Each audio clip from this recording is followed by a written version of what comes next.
L'actualité de ce journal sera marquée par le financement des activités. La directrice de l'Agence américaine pour le commerce et le développement était en visite en Côte d'Ivoire. Avec elle, une enveloppe pour financer les différentes activités. Une délégation de l'entreprise allemande MOL Invest était en Côte d'Ivoire, histoire d'explorer les possibilités d'investissement dans le pays. Nous parlerons formation des acteurs du BTP qui ont décidé de se former afin de conquérir les 30% du marché public.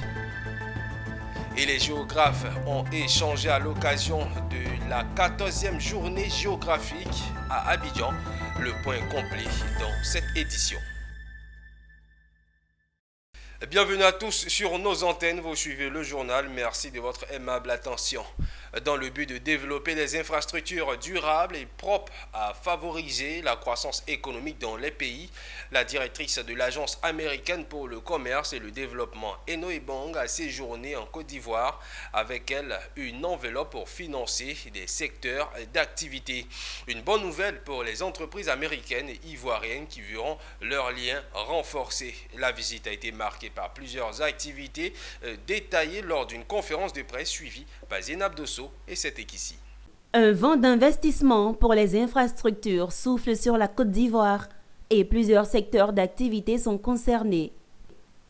L'Agence américaine pour le commerce et le développement, avec à sa tête Eno Ebong, est passée par là. 80 millions de dollars, c'est le montant investi dans certains projets d'infrastructures numériques, de transport, dans le domaine de l'énergie et l'environnement, entre autres. D'autres investissements de 70 millions de dollars se feront une fois que les partenariats seront scellés et accentués entre les entreprises ou institutions américaines et ivoiriennes.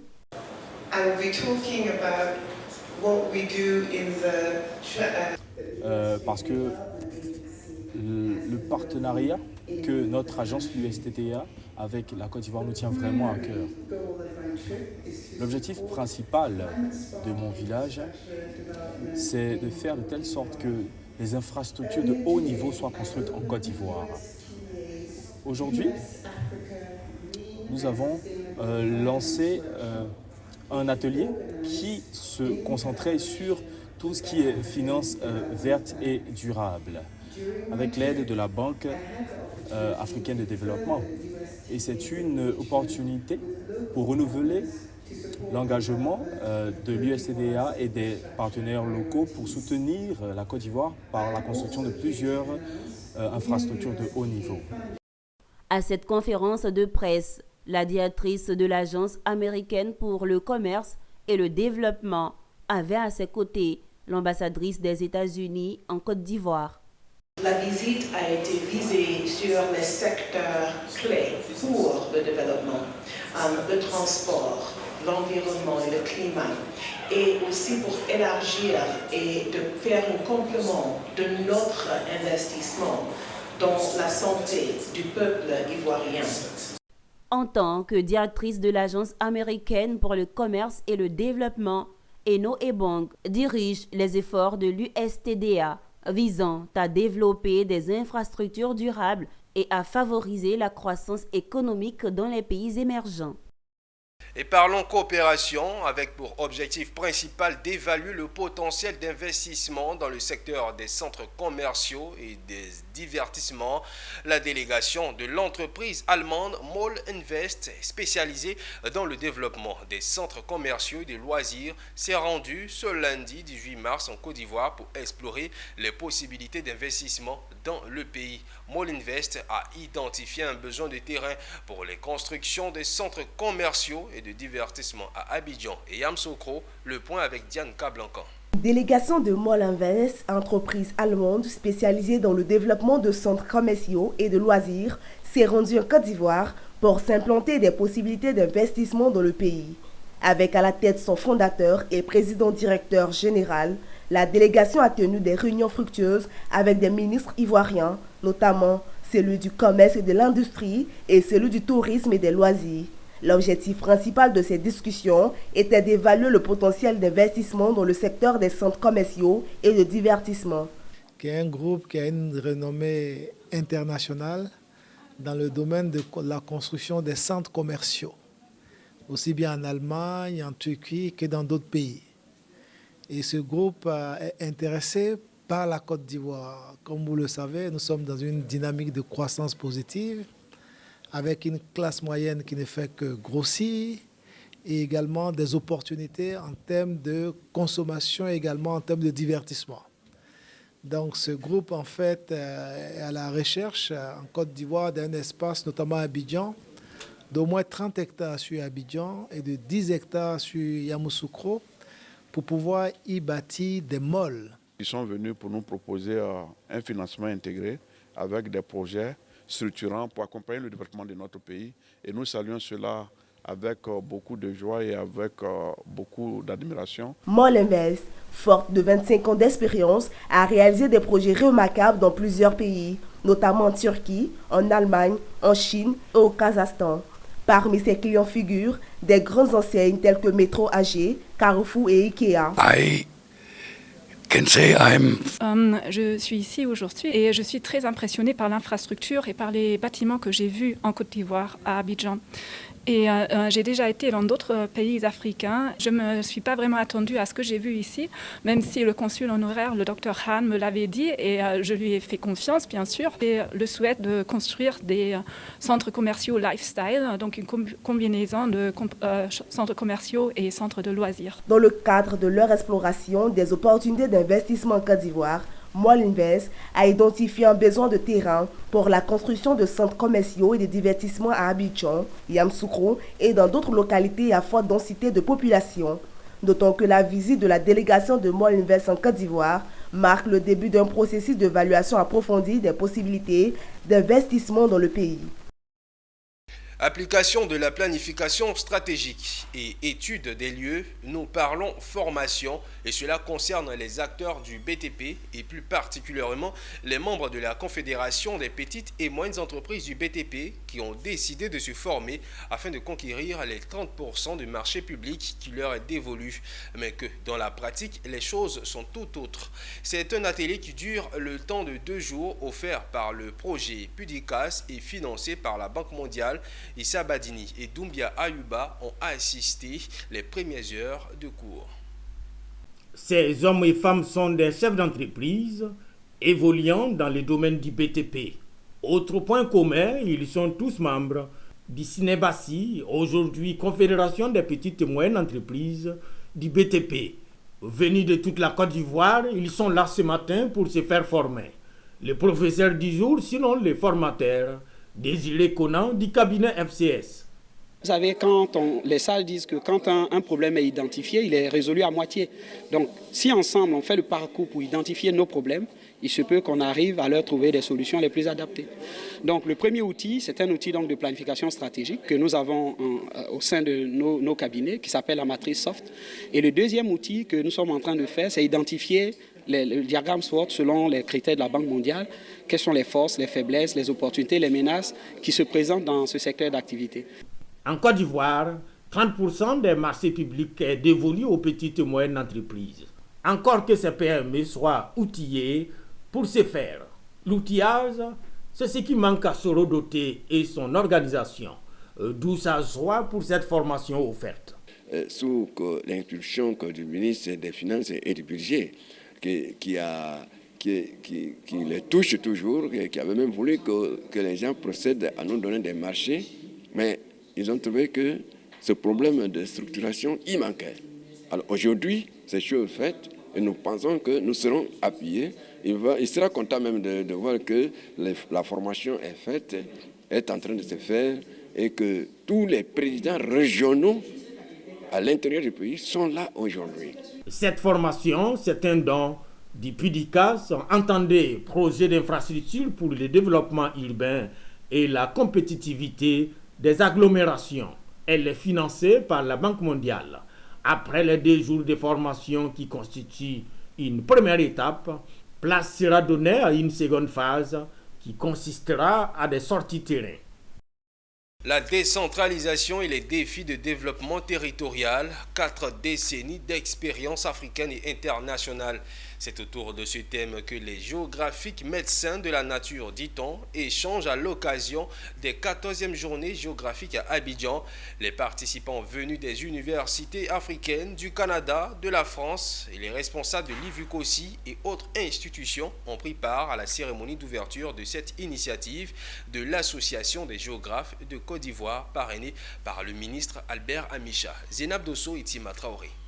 Les 14e journées géographiques démarrent à l'université Félix Houphouët-Boigny et embarquent toutes les parties prenantes autour des spécificités géographiques, et ce, pour 4 jours d'échange.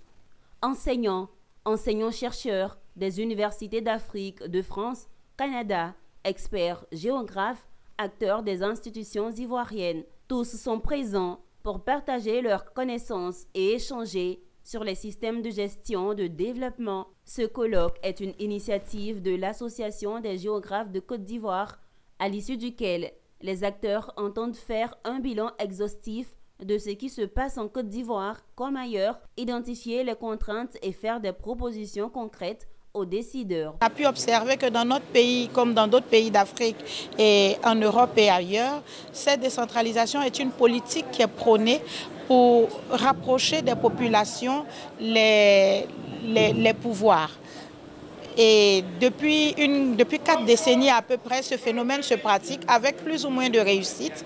Et on voulait s'asseoir pour réfléchir dessus, faire le point et voir ensemble quelles sont les réussites, quelles sont les contraintes. Donc nous sommes en train de faire en sorte que, à l'aide de la technologie, de la nouvelle technologie de l'information et de la communication, et en utilisant la géographie, nous puissions mieux ancrer notre processus de décentralisation. Une initiative qui satisfait à plus d'un titre le maire de la commune de Treichville, François Albert Amicha, en tant qu'acteur local et gestionnaire des cités. Il est important d'apporter notre contribution et de voir, surtout à un moment où il y a un choix à faire. Est-ce que notre décentralisation a apporté les résultats escomptés? Est-ce qu'il y a des améliorations à faire? Est-ce que cela doit venir uniquement du politique ou des techniciens ou des populations? L'Association des géographes de Côte d'Ivoire est une société savante qui réunit les géographes de formation qui peuvent être enseignants, enseignants-chercheurs ou praticiens des sciences géographiques. Et cette association initie chaque 2 ans une activité scientifique qui s'organise autour d'un colloque. Et au chapitre santé, la direction de coordination du programme élargi de vaccination a orchestré ce mardi la remise solennelle d'équipements de chaînes de froid de vaccination à 43 structures sanitaires à base communautaire et confessionnelle à Abidjan. Cette initiative réalisée en partenariat avec l'Africa CDC représente un investissement important dans la lutte contre les maladies infectieuses. Le point dans cet élément que signe Diane Cablancan et Maru Seri. La direction de coordination du PEV a orchestré la remise solennelle d'équipements de chaînes de froid de vaccination à 43 structures sanitaires à base communautaire et confessionnelle d'Abidjan. Ce don offert par Africa CDC d'une valeur de 1,3 milliard francs CFA contenait des motos, du matériel conservateur, de médicaments, des équipements de chaîne et plusieurs autres. Alors la cérémonie de ce jour, c'est le testament de l'engagement de CDC Afrique pour les services de santé, pour l'Afrique, les institutions de santé. 2. Strengthen public health workforce. De fortifier la force de travail dans le milieu de la santé, étendre la confection de vaccins de diagnostic et de thérapeutique, augmenter les ressources domestiques pour la santé. In addition to all that they are doing. Les 43 structures sanitaires sélectionnées pour recevoir ces équipements sont des piliers essentiels du système de santé local. Leur implication dans la distribution des vaccins joue un rôle essentiel dans la protection de la population contre un large éventail de maladies évitables par la vaccination. C'est plus qu'une joie pour eux de recevoir ces dons. Nous venons de recevoir un don important de chaînes de froid qui vont protéger les vaccins pour que nous vaccinons les populations ivoiriennes, les populations d'Abidjan, les enfants âgés de 0 à 11 mois, qui sont environ 300 000 pour cette année. ces nourrissons seront vaccinés gratuitement. La santé des populations est la promotion de la santé, la prévention de la maladie et donc la lutte contre la maladie. Or, qui dit prévention de la maladie, tous nous savons que la vaccination est le moyen le plus sûr. À l'heure où la pandémie mondiale continue de mettre à l'épreuve les systèmes de santé à travers le monde, cette initiative démontre la résilience et la détermination de la Côte d'Ivoire à renforcer ses capacités de vaccination et à protéger sa population contre les menaces sanitaires émergentes. Yamoussoukro habitera les 18 et 19 avril le Forum national de la prévention, santé, de la gestion du risque maladie dénommé Prevents 2024.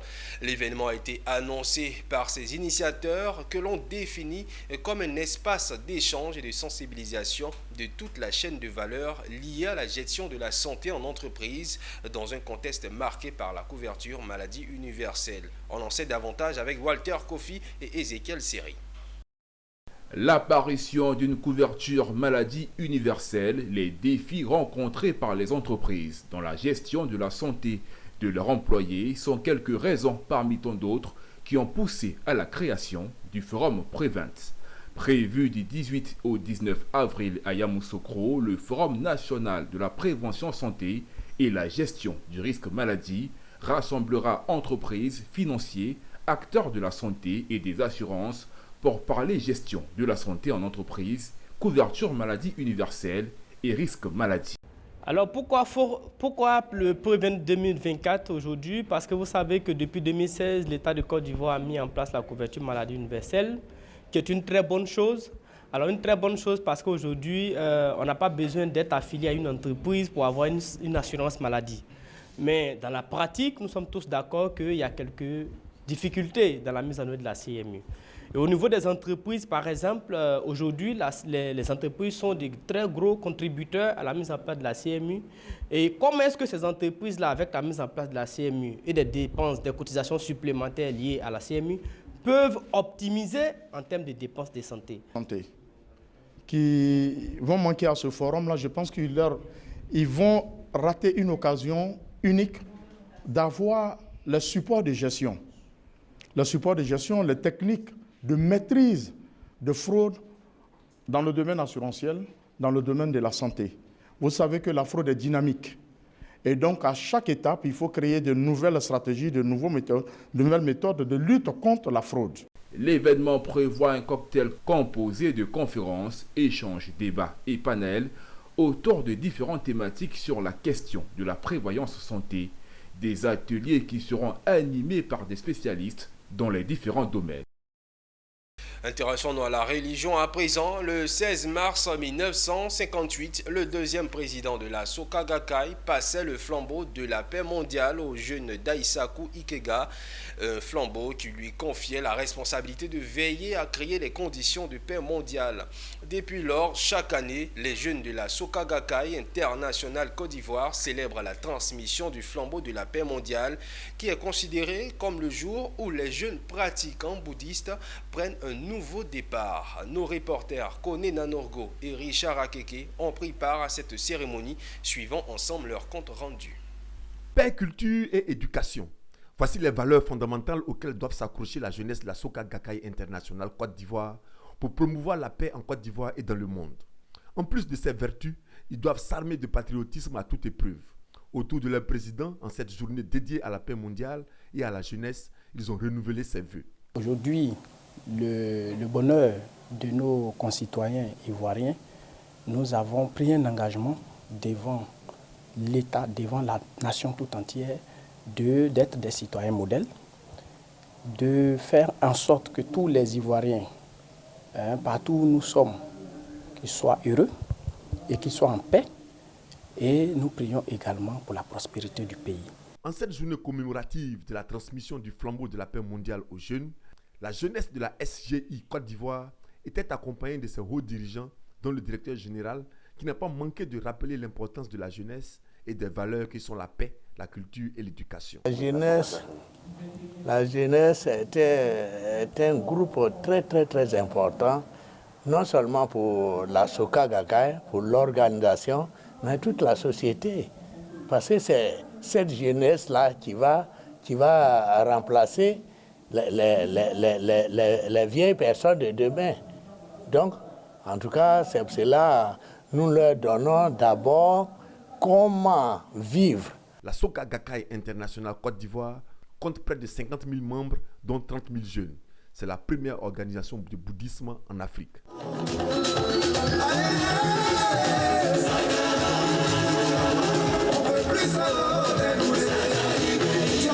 L'organisation chrétienne d'Éclat de gloire a fait le bilan de ses activités de 2017 à 2023. Sa mission, promouvoir la musique ainsi que les valeurs chrétiennes grâce à un certain nombre d'actions qui a été passé en revue. C'était lors de la présentation du rapport d'activité des 7 dernières années. Walter Kofi et Maru Siri pour Le Point.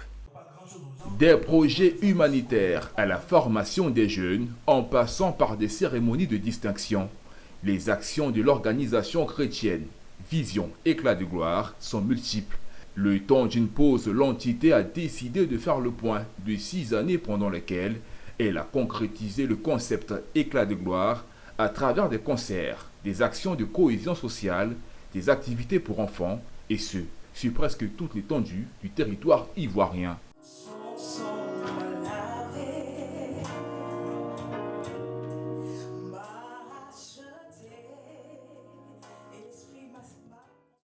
Alors aujourd'hui, nous avons par la grâce de Dieu, sur les 7 années, bon, on ne met pas la 8e année cette année parce que c'est maintenant que nous allons commencer, mais sur les 7 années, nous avons aujourd'hui 5 activités majeures. Nous avons la cérémonie des awards, de la louange et de la musique chrétienne pour en tout cas encourager les différents acteurs de la louange et de la musique chrétienne à servir Dieu en esprit et en vérité et à restaurer le caractère sacré de la musique chrétienne. Nous avons aussi un volet, n'est-ce pas, qui parle d'unité, de cohésion sociale. Il s'agit de tous en cœur. C'est un concept d'évangélisation pour promouvoir l'unité et la paix, la cohésion sociale, et ça prend en compte toute la société. Cette rencontre entre membres de la communauté a été l'occasion de présenter le programme de 2024, un programme marqué par une 8e édition de Éclat de gloire qui se tiendra pour la première fois en dehors de la Côte d'Ivoire pour se tenir au Bénin et au Burkina Faso. Et le Seigneur nous met à cœur d'aller à la rencontre de nos bien-aimés frères et sœurs qui sont dans la sous-région. Et il y a 2 pays, n'est-ce pas, qui s'ajoutent à la Côte d'Ivoire cette année, notamment le Bénin et le Burkina Faso. Au Bénin, nous aurons le 19 juin le panel Éclat de gloire et le 21 juin la grande cérémonie des awards de la louange et de la musique chrétienne. Et puis au Burkina, nous aurons aussi 2 autres activités, le volet social Éclat de cœur, et puis nous aurons tous en cœur le grand concert d'évangélisation pour la cohésion sociale et l'unité chrétienne. Et puis Éclat de gloire enfants pendant les vacances, ça sera en Côte d'Ivoire en juillet. Créée en 2017, la vision Éclat de gloire est engagée pour la promotion de la louange et des valeurs chrétiennes et se veut être un véritable instrument d'éveil et de réveil spirituel. Et toujours dans le chapitre religion, après les différentes activités inscrites au programme de la 6e édition des Journées culturelles de l'Institut catholique missionnaire d'Abidjan, ICMA, les participants ont été instruits sur le thème 2024 qui tournait autour de l'interculturalité à l'ICMA, mythe ou réalité. La dernière journée était consacrée à la culture culinaire des différents pays. Le samedi dernier, les étudiants inscrits dans cet institut ont fait preuve chacun d'imagination en faisant découvrir des mets de chez soi. Découvrons tout cela dans le compte-rendu de Pierre Tebeu. L'Institut catholique missionnaire d'Abidjan, ICMA, a vécu lors de sa traditionnelle semaine culturelle annuelle au rythme de l'interculturalité. 36 cultures et nationalités au sein d'un seul institut. Toutes ces nationalités étaient représentées à travers un mets. Un mets du terroir pour mettre en évidence les valeurs culinaires, mais aussi permettre aux autres de savourer les nourritures venant d'ailleurs. Du saka-saka de la République démocratique du Congo à l'ablo venant du Bénin ou encore du foutou de la Côte d'Ivoire, il y avait presque tout pour toutes les nationalités. Un moment de pur plaisir culinaire pour les visiteurs et les organisateurs qui s'en réjouissent. Quand on ne sort pas de chez soi, on pense que le meilleur goût c'est dans la marmite de sa maman. Donc, je viens de manger le chapati et Bokari du Congo, fait à base de maïs, et puis le sombé, fait de manioc. C'est très intéressant. Il y avait des repas de Madagascar, des repas du Togo, du Burkina, etc. Donc c'est pour montrer à nos étudiants que l'Afrique, c'est cette diversité. Cette 6e édition des journées culturelles de l'Institut catholique missionnaire d'Abidjan ICMA a été marquée par plusieurs autres activités. Rendez-vous est donc pris pour la 7e édition des journées culturelles de l'ICMA en 2025. Rendons-nous dans les régions de l'Indéné-Djuablin du Gontougo où s'est tenue la cérémonie de remise de semences marquant le lancement officiel de la première phase du programme alimentaire d'urgence de Côte d'Ivoire dans l'Indéné-Djuablin, le Gontougo. L'objectif de ce projet est de rendre la Côte d'Ivoire autonome et d'assurer la sécurité alimentaire par une production intensive des produits vivriers, notamment le manioc, le maïs et le riz. Mairie d'Abendro, les associations et les sociétés coopératives et les différents producteurs reçoivent ce jour des mains du ministre d'État de l'Agriculture, du Développement rural et des productions vivrières, accompagné du représentant du Premier ministre, le ministre des Affaires étrangères, plus de 90 000 tonnes de semences et 1890 tonnes d'engrais et 5 sites. Nous sommes au cœur de la cérémonie de remise de semences marquant le lancement officiel de la première phase du programme de production alimentaire d'urgence de Côte d'Ivoire, DPAUC, dans l'Indéné-Djuablin. Le ministre d'État Kobena Kwasi Adjoumani, accompagné du représentant du Premier ministre, ont également procédé au même exercice à Bondoukou, chef-lieu de la région du Gontougo. C'est 4425 tonnes d'engrais purés et MPK et 165,25 tonnes de semences de riz et de maïs distribuées à plus de 4700 producteurs inscrits dans le Gontougo. Merci au ministre Kobena Kwasi Adjoumani pour son combat. Merci au président de la République pour l'aide qu'il apporte à nous les femmes de Côte d'Ivoire pour que nous soyons autonomes. Nous exerçons dans le maraîcher. Donc ça va nous aider côté mobilité à faire sortir nos produits sur le marché. L'objectif de ce projet, selon le ministre d'État Kobena Kwasi Adjoumani, c'est de rendre la Côte d'Ivoire autonome et d'assurer la sécurité alimentaire par une production intensive de produits vivriers. Renforcer les capacités du secteur agricole à accroître la production des cultures vivrières, notamment le riz, le maïs et le manioc, de produire et de permettre à la Côte d'Ivoire d'assurer sa souveraineté alimentaire. Notons que ce projet, le DPAUCI, a un coût total de 170 milliards de francs CFA, financé par la Banque africaine de développement et la coopération japonaise. Cet élément était signé Anissé Kouadio. Dans le souci de permettre aux familles démunies de bien passer le mois de Ramadan, l'ONG La Bienfaisance et ses partenaires Émirats Arabes Unis, Croissant Rouge et Sharika ont partagé 395 kits alimentaires à 395 familles démunies. À travers cette action, elle réintègre son soutien à ces familles ainsi qu'à l'État ivoirien soucieux du bien-être de sa population. Ouattara Daouda. 5 kg de riz, 3 litres d'huile, 2 kg de sucre, 5 kg de dattes, 5 kg de pâtes alimentaires et un paquet de 100 sachets de thé Lipton, soit 395 kits alimentaires au profit de 395 familles démunies pour ce mois béni de Ramadan, 14-45-2024. Un geste de l'ONG La Bienfaisance et ses partenaires, les Émirats Arabes Unis, le Croissant Rouge et Sharika International. Ça va nous aider beaucoup dans ce mois béni de Carême. Ce mois béni de Carême, on a vraiment beaucoup de soucis, mais grâce à l'ONG, beaucoup vont rentrer avec... Pour vraiment aider la population qui est dans l'extrême pauvreté. Et ce n'est pas seulement leur seul projet, comme je l'ai dit tout à l'heure.